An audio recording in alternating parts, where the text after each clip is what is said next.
जय हिंद दोस्तों, स्वागत है आप सभी का इस वीडियो में। इस वीडियो में हम इंडियन पॉलिटी बाय लक्ष्मीकांत इसका 52nd चैप्टर मतलब नीति आयोग देखने वाले हैं। नीति आयोग से पहले प्लानिंग कमीशन था, तो इसलिए नीति आयोग पर पहुंचने से पहले हमें प्लानिंग कमीशन के बारे में जानना बहुत ज़रूरी है एग्ज़ाम पॉइंट ऑफ व्यू से, क्योंकि एग्ज़ाम में पूछा जा सकता है कि जो फर्स्ट प्लानिंग कमीशन था उसका मकसद क्या था, जो 12th प्लानिंग कमीशन था उसका मकसद क्या था। तो इस तरीके से आपको पूछा जा सकता है।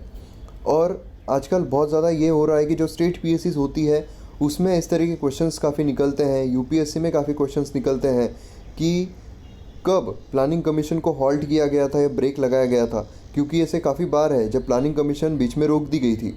तो वो जो साल है वो भी किस तरीके से याद रखना है वो भी मैं आपको इस वीडियो में बताऊँगा। तो सब कुछ हम इस वीडियो में देखने वाले हैं, प्लानिंग कमीशन से लेकर तो नीति आयोग तक। तो चलिए शुरू करते हैं। इस वीडियो को आपके सामने प्रेजेंट करूंगा मैं मयूर मोगरे। आप मुझे फेसबुक पर, इंस्टाग्राम पर फॉलो कर सकते हो। आपकी कोई भी क्वेरीज हो तो आप मैसेज कर सकते हो, और अगर आपको पीडीएफ चाहिए तो आप टेलीग्राम पर फॉलो कर सकते हो। लिंक सबकी डिस्क्रिप्शन में दी हुई है। अब भारत को जब आज़ादी मिली थी तब बहुत लोग खुश थे, सभी खुश थे कि भारत को आज़ादी मिली है। एक तरफ दुख भी था कि भारत बढ़ चुका था हिंदुस्तान और पाकिस्तान में, लेकिन फिर भी बहुत खुशी थी, बहुत खुशी का नज़ारा था। लेकिन उसी के साथ साथ हमें ये भी पता था कि हमारे देश में ऐसा एक वर्ग है जो काफ़ी पीछे हैं, जैसे फार्मर्स या फिर जो भी गरीब लोग हैं। गरीबी बहुत ज़्यादा थी, इलिटरेसी बहुत ज़्यादा थी, क्योंकि अंग्रेज़ों ने बहुत ज़्यादा लूट चुके थे हमारे देश को। तो इस वजह से एक तरफ जब हम खुशी मना रहे थे तो दूसरी तरफ जो लीडर्स थे उनके ऊपर बहुत बड़ी एक रिस्पॉन्सिबिलिटी भी आई थी कि अब उन्हें जो भारत है उसे, जो गरीबी है उससे बाहर निकालना है। तो इसलिए उन्हें बहुत अच्छी प्लानिंग, बहुत अच्छे विजन की ज़रूरत थी। तो इसलिए यहाँ पर हम देख सकते हैं कि प्लानिंग कमीशन जो है वो यहाँ पर लाया गया। अब फर्स्ट 5 ईयर प्लान, अब प्लानिंग कमीशन में जो 5 ईयर प्लान यहाँ पर बनाए जाते थे, तो 5 सालों के लिए प्लान बनाया जाता था कि 5 सालों में उन्हें किस तरीके से पैसा खर्च करना है, कौन से सेक्टर में खर्च करना है, और जो ग्रोथ है वो ग्रोथ कितनी अचीव करनी है। तो यहाँ पर जो फर्स्ट 5 ईयर प्लान था वो बहुत ज़्यादा इम्पोर्टेंट था। जैसा मैंने आपको बताया था कि एक तरफ हमें आज़ादी तो मिली थी, लेकिन दूसरी तरफ आज़ादी के साथ साथ बहुत बड़ी रिस्पॉन्सिबिलिटी भी मिली थी।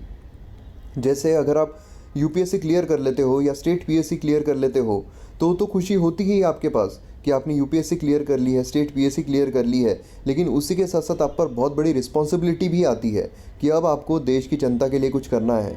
तो उसी तरीके से जो हमारे लीडर्स थे उन पर भी रिस्पॉन्सिबिलिटी आई थी कि अब आज़ादी तो मिल चुकी है, लेकिन पूरी रिस्पॉन्सिबिलिटी अब उन पर थी कि प्लानिंग इस तरीके से करना है कि जो गरीब लोग हैं वो बाहर आ सके। अब 3 सेक्टर्स होते हैं हमारे यहाँ पर। आपको इकोनॉमी में पता होगा, जब हमने इकोनॉमी का फर्स्ट लेक्चर लिया था तब आपको पता होगा, इकोनॉमी के फर्स्ट लेक्चर में मैंने आपको 3 सेक्टर्स बताए थे, primary sector, secondary sector, tertiary sector. अब बहुत डिटेल में हम यहाँ पर नहीं देखेंगे। तो प्राइमरी सेक्टर अगर मैं आपको लेमन लैंग्वेज में बताऊँ तो एग्रीकल्चर से कनेक्ट हम कर सकते हैं। तो प्राइमरी सेक्टर आप एग्रीकल्चर पकड़िए, सेकेंडरी सेक्टर आप इंडस्ट्रियल सेक्टर पकड़िए, और टर्शियरी सेक्टर मतलब सर्विस सेक्टर पकड़िए। तो सबसे ज़्यादा ज़रूरी क्या था, जब हमें आज़ादी मिली थी तो बहुत सारी जो जनता थी वो फार्मर थी, तो इसलिए एग्रीकल्चर के लिए कुछ करना बहुत ज़्यादा ज़रूरी था।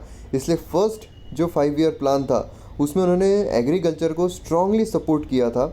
उसी के साथ साथ यहाँ पर इंडस्ट्रियलाइजेशन जो है वो भी यहाँ पर बढ़ाना था, क्योंकि ऑलरेडी पूरा अगर वर्ल्ड देखें हम तो इंडस्ट्रियल रिवॉल्यूशन आ चुका था। इंडस्ट्रियल रिवॉल्यूशन के तहत बहुत सारी चीज़ें जो है इंडस्ट्रियलाइज्ड हो रही थी, बहुत सारी कंट्रीज़ जो है इंडस्ट्रियलाइज्ड हो रही थी। तो इसलिए ये भी ज़रूरी था कि एग्रीकल्चर सेक्टर को तो हमें ऊपर लाना ही है, लेकिन उसी के साथ साथ जो इंडस्ट्रियलाइजेशन है उसे भी हमें यहाँ पर बहुत ज़्यादा बढ़ाना है। लेकिन जो फर्स्ट 5 ईयर प्लान था उस पर इंडस्ट्रीज़ पर थोड़ा कम फोकस किया गया। अब सेकेंड जो 5 ईयर प्लान आया था उसमें ज़्यादा फोकस किया गया था। वो हम जैसे हम देखेंगे first 5 year plan, second 5 year plan, उसमें हम डिटेल में देखेंगे किस तरीके से कौन से सेक्टर में ज़्यादा जो स्ट्रेस है वो दिया गया था। अब यहाँ पर मिक्स्ड इकोनॉमी बिल्डअप करने की बात हो रही थी। मिक्स्ड इकोनॉमी का मतलब क्या होता है, जहाँ पर गवर्नमेंट के हाथ में भी कुछ होता है और कैपिटलिस्ट लोग भी होते हैं। मतलब पूरा गवर्नमेंट के हाथ में नहीं होता है या फिर सब कुछ कैपिटलिस्ट के हाथ में नहीं होता है। ये भी हमने जब economy Indian economy bye Ramesh Singh ये जब सीरीज़ है उसमें हमने जो फर्स्ट वीडियो देखा है उसमें हमने ये सब कुछ कवर किया है। तो इस तरीके से हम देख सकते हैं कि यहाँ पर प्राइवेट सेक्टर भी जो है उसे भी ग्रो करने की आज़ादी दी गई थी। तो इस तरीके से हम देख सकते हैं फर्स्ट 5 ईयर प्लान में जो चीज़ें की गई है हम आगे जानने की कोशिश करते हैं डिटेल में। लेकिन उससे पहले हमें ये जानना बहुत ज़रूरी है कि कौन कौन से साल में जो 5 ईयर प्लान है वो आए थे, और ऐसे कौन से साल है जहाँ पर हॉल्ट दिया गया था, जहाँ पर गैप दी गई थी, जहाँ पर 5 ईयर प्लान नहीं था। क्योंकि एग्ज़ाम में पूछा जाता है कि कौन से साल में गैप दी गई थी या कब 5 ईयर प्लान को गैप दी गई थी, तो ये पूछा जा सकता है। इसलिए हम ये याद रखने की कोशिश करते हैं। अब वो अगर आपको याद रखना है तो आपको माधुरी दीक्षित जी को याद रखना है। अब इनका जो ये गाना है 1 2 3 4 5 6 7 8 9 10 11 12 13, अब आपको अगर ये गाना पता है तो आपको पता होगा यहाँ पर पॉज कहाँ कहाँ पर है। मैंने अभी जैसे बिना पॉज के गाना बोला है, लेकिन आपको पता होगा पॉज कहाँ कहाँ पर है। जैसे 1 2 3 गैप है, 4 5 6 7 8 9 10 11, तो इस तरीके से हम देख सकते हैं कहाँ कहाँ पर पॉज है, ये आपको पता होगा। बस अगर आपको ये गाना पता है, आपको पॉज पता है कहाँ कहाँ पर है, तो आपकी प्लानिंग कमीशन में कब कब हॉल्ट आया था वो आपको पता चल गया है एकदम आसानी से। अब देखते हैं हम कैसे। तो जैसे फर्स्ट 5 ईयर प्लान आया था 1951 से, ये तो आपको पता ही रहना चाहिए कि पहला 5 ईयर प्लान कब आएगा, तो 51 से लेके 56। अब 5-5 साल का है तो वो भी आपको याद रखने की ज़रूरत नहीं है, बस आपको याद कब रखना है कि कब हॉल्ट आया था। तो आप इस तरीके से याद रख सकते हो। जैसे पहला गाना कैसा है, 1 2 3, मतलब 3 के बाद हॉल्ट है, तो यहाँ पर first 5 year plan, second 5 year plan, third 5 year plan. Third 5 year के प्लान आप देख सकते हो 61 से लेके 66 तक था, उसके बाद यहाँ पर गैप आ गई थी। उसके बाद आता है 1 2 3 4 5, तो 4 5 के बाद फिर गैप है, 6 7 फिर गैप है, फिर 8 9 10 11 12 13, तो 12 तक ही है। तो इस तरीके से आप याद रख सकते हो, बाद में हॉल्ट नहीं है। तो इस तरीके से आप ये गाने के ज़रिए याद रख सकते हो कि हॉल्ट कहाँ कहाँ पर है, और उसी के साथ साथ कौन कौन से ईयर में आया था वो आपको इजीली याद हो जाएगा। तो ये एक ट्रिक है जो मैं इस्तेमाल करता हूँ ये 5 ईयर प्लान याद रखने के लिए, तो इसलिए मैंने आपके साथ शेयर की है। उम्मीद करता हूँ आपको भी पसंद आएगी। तो इस तरीके से हम देख सकते हैं कि फर्स्ट 5 ईयर प्लान 51 से 56 तक आया था, सेकेंड 56 से 61 तक आया था, थर्ड 61 से 66 तक आया था, फिर यहाँ पर फोर्थ 5 ईयर प्लान आता है 69 से, मतलब यहाँ पर 3 साल का गैप दिया गया था, 69 से 74 तक आता है, फोर्थ 74 से 78 तक आता है। अब यहाँ पर 78 में हम ये देख सकते हैं कि 75 आपको पता होगा, 75 के आसपास आप इमेजिन कीजिए क्या हुआ था, इमरजेंसी टाइप की सिचुएशन हो गई थी, इमरजेंसी लग गई थी। तो इस वजह से जो सरकार थी वो गिर चुकी थी, दूसरी सरकार यहाँ पर आई थी। अब दूसरी सरकार आई है तो ऑब्वियस है कि उन्होंने जो चीज़ें पहली सरकार ने की है वो ये सरकार नहीं दोहराएगी, और इसलिए यहाँ पर रोलिंग प्लान बनाया गया था, यहाँ पर हॉल्ट दिया गया था। फिर यहाँ पर 6 7 80 से 85, 85 से 90, तो इस तरीके से हम यहाँ पर देख सकते हैं। और उसी के साथ फिर 8 से 92, 97, 97 से 2, 2002, 2002 से 7, 7 से 12, 12 से 17। अब इसके बाद नीति आयोग है, तो नीति आयोग के बारे में हम और आगे देखेंगे।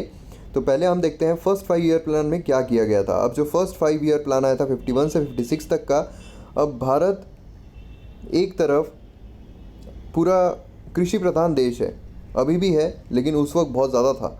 बहुत सारी जो लोग थे वो एग्रीकल्चर पर डिपेंडेंट थे और उसी के साथ एग्रीकल्चर करते थे। लेकिन यूरोप में इंडस्ट्रियलाइजेशन जो है बहुत ज़्यादा बढ़ चुका था, इंडस्ट्रियल रिवॉल्यूशन हम देख सकते हैं बहुत पहले आ चुका था, इंडस्ट्रियलाइजेशन बहुत ज़्यादा तरीके से बढ़ गया था।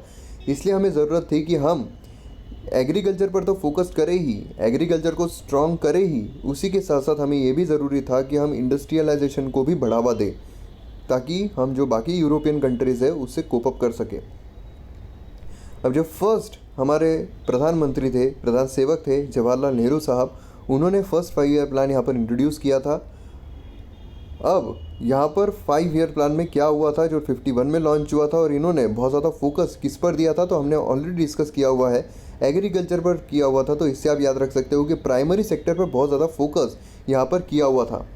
अब ये भी बहुत ज़्यादा ज़रूरी है अगर आप स्टेट पीएससी या यूपीएससी के लिए कर रहे हो, तो क्योंकि जितना आप डीप में जाते हो उतना ही डीप में यूपीएससी स्टेट पीएससी पूछती है। तो इसलिए यहाँ पर किस पर बेस्ड था ये 5 ईयर प्लान, ये भी पूछा जा सकता है। तो हरोल्ड डोमर मॉडल ये जो है इस पर बेस्ड था। अब ये मॉडल किस तरीके से काम करता है ये हमें जानने की, इतना पीएचडी करने की ज़रूरत नहीं है, लेकिन इतना आपको याद रहना चाहिए कि कौन से मॉडल पर बेस्ड था, क्योंकि इस तरीके के भी क्वेश्चन आपको पूछे जा सकते हैं। अब यहाँ पर हम देख सकते हैं कौन कौन से सेक्टर पे कितना कितना इन्होंने अलॉट किया था। तो इरिगेशन एंड एनर्जी पर 27.2% किया था। सबसे ज़्यादा हम देख सकते हैं ट्रांसपोर्ट एंड कम्युनिकेशन पे किया था 24%। फिर उसके बाद इरिगेशन एंड एनर्जी पर किया था। फिर एग्रीकल्चर 17.4%। फिर इंडस्ट्रीज़ हम देख सकते हैं थोड़ा कम किया था इस पर सोशल सर्विसेज जो है उस पर 16.6% किया था, फिर लैंडलेस फार्मर जो है उन पर 4.1% किया था, और जो बाकी के सेक्टर्स थे उस पर 2.5% किया था। तो हम यहाँ पर देख सकते हैं कि जो एग्रीकल्चर है उस पर बहुत ज़्यादा यहाँ पर फोकस किया गया था, इरिगेशन पर भी फोकस किया गया था, उसी के साथ साथ जो ट्रांसपोर्ट एंड कम्युनिकेशन है उस पर भी फोकस किया गया था। तो सबसे ज़्यादा हम यहाँ पर देख सकते हैं इरिगेशन एंड एनर्जी, इस पर सबसे ज़्यादा फोकस किया गया है। तो उसी के साथ आप देख सकते हो बाकी रेशो में क्या क्या किया हुआ है। अब इसमें क्या हुआ था, most important feature of this phase was active role of the state in all economic sectors. अब यहाँ पर जितने भी इम्पोर्टेंट फीचर्स, इसके इम्पोर्टेंट फीचर क्या थे, एक्टिव रोल लिया था इन्होंने स्टेट का सारे इकोनॉमिक सेक्टर में, मतलब स्टेट जो होता है उसका एक्टिव रोल यहाँ पर रहेगा जितने भी इकोनॉमिक सेक्टर है उसमें।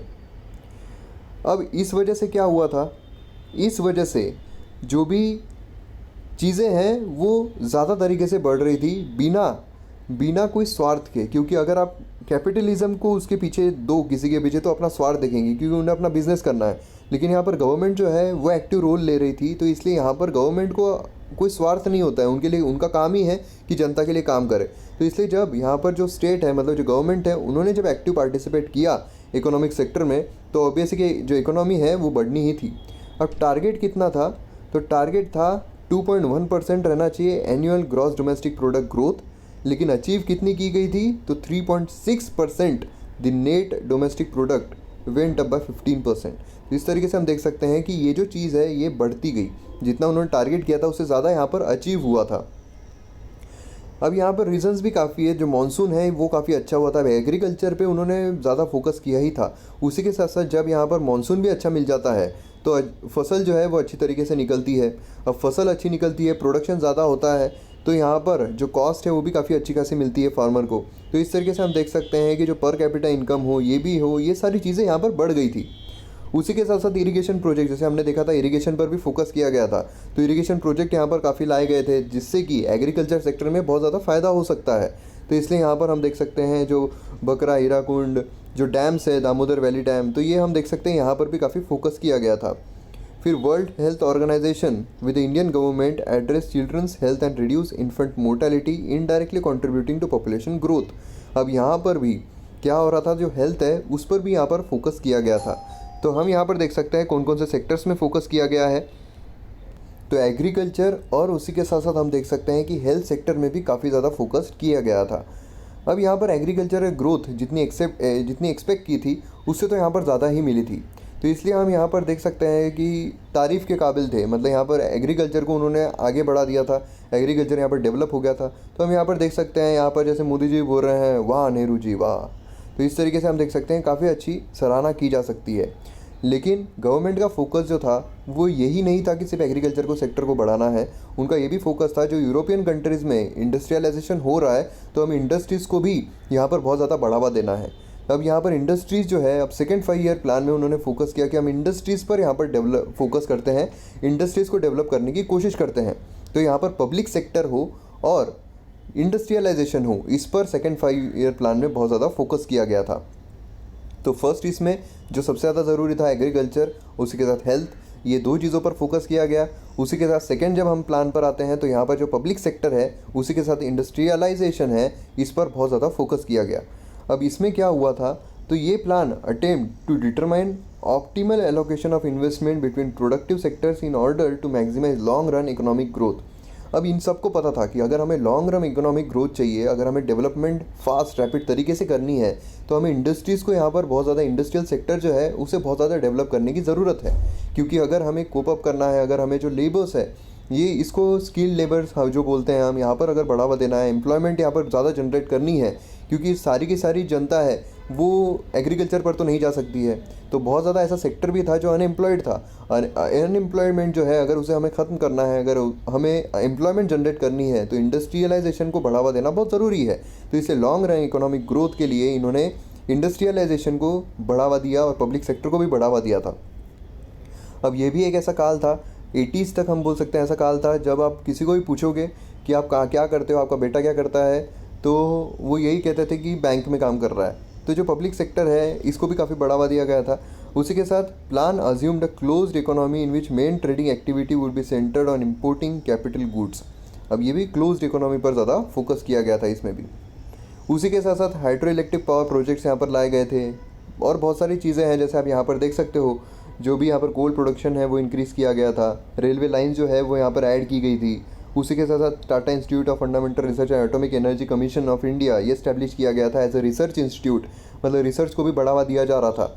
उसी के साथ साथ टोटल अमाउंट जो है 48 बिलियन रुपीज़ इतना अलॉट किया गया था। और टारगेट ग्रोथ जो थी, अब यहाँ पर ये जो अलोकेशन है ये वेरियस सेक्टर के लिए था, जैसे power and irrigation, social services, communication, transport, miscellaneous, तो अलग अलग सेक्टर्स के लिए था। उसी के साथ टारगेट ग्रोथ जो था वो 4.5% था और एक्चुअल ग्रोथ कितनी हुई थी 4.27%।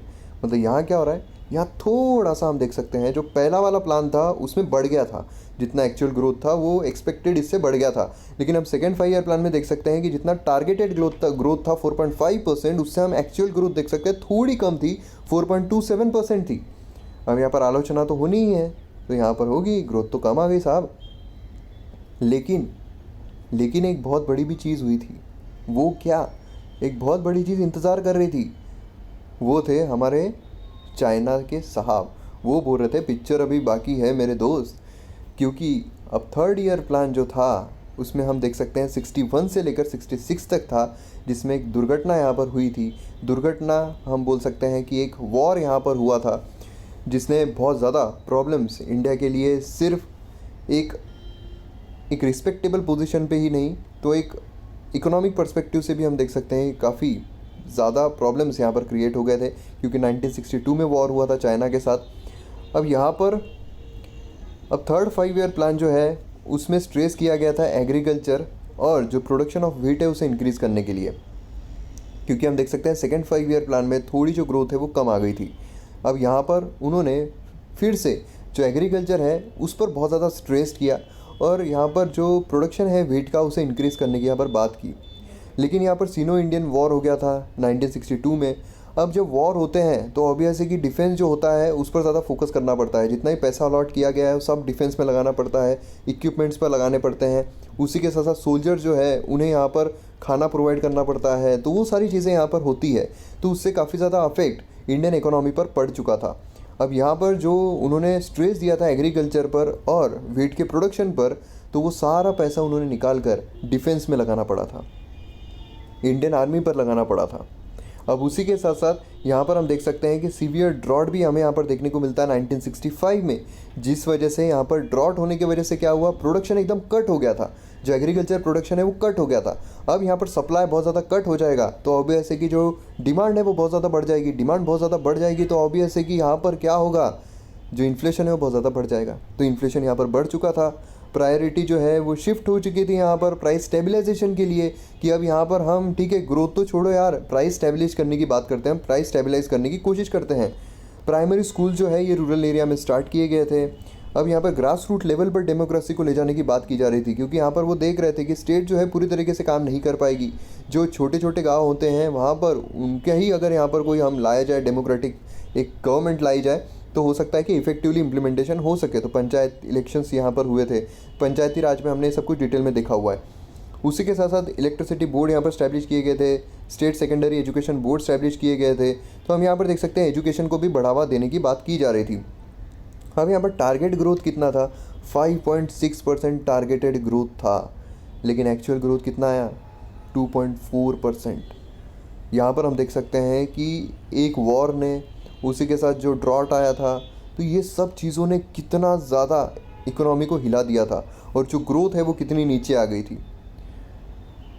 तो इस वजह से ये जो चीज़ें हुई थी, ये सब चीज़ों के वजह से मिजरेबल जो फेलियर हुआ था थर्ड प्लान का, फोर्स किया था कि प्लान हॉलीडेज़ यहाँ पर आएंगे, मतलब 66, 67, 67, 68, 68, 69 हम यहाँ पर किसी भी तरीके का प्लान नहीं लाएंगे। मतलब 1, 2, 3 के बाद यहाँ पर गैप आ गई थी। तो थर्ड 5 ईयर के प्लान के बाद यहाँ पर गैप ली गई थी। अब यहाँ पर फोर्थ प्लान मतलब 69 से 74 तक का क्या था, किस तरीके से था, ये हम यहाँ पर जानने की कोशिश करते हैं। अब यहाँ पर प्राइम मिनिस्टर कौन थी, तो ऑब्वियस है कि इंदिरा गांधी जो थी वो यहाँ पर प्राइम मिनिस्टर थी। इंदिरा गांधी गवर्नमेंट, इन्होंने नेशनलाइज किया था 14 मेजर इंडियन बैंक्स को। और ग्रीन रिवॉल्यूशन भी यहाँ पर लाया गया था एग्रीकल्चर को डेवलप करने के लिए। तो यहाँ पर स्टेप्स जो है काफ़ी अच्छे उठाए गए थे। नेशनलाइजेशन का ज़माना था, नेशनलाइजेशन हो रहा था, 14 मेजर बैंक्स को नेशनलाइज कर दिया गया था, ग्रीन रिवॉल्यूशन यहाँ पर लाया गया था एग्रीकल्चर को डेवलप करने के लिए। उसी के साथ हम यहाँ पर देख सकते हैं 71 में क्या हुआ था 1971 में, तो यहाँ पर जो हम बोल सकते हैं इंडो पाकिस्तान वॉर ऑफ 1971, जिसमें बांग्लादेश अलग हो चुका था पाकिस्तान से। तो ये जो वॉर था इसमें भी काफ़ी कुछ हमें सीखने को मिलता है, काफ़ी कुछ हमें देखने को मिलता है कि यहाँ भी वॉर जब हुआ है तो इकोनॉमी पर थोड़ा तो फ़र्क पड़ेगा ही। उसी के साथ साथ यहाँ पर जो डिफेंस है उसमें भी काफ़ी चीज़ें करनी पड़ रही थी।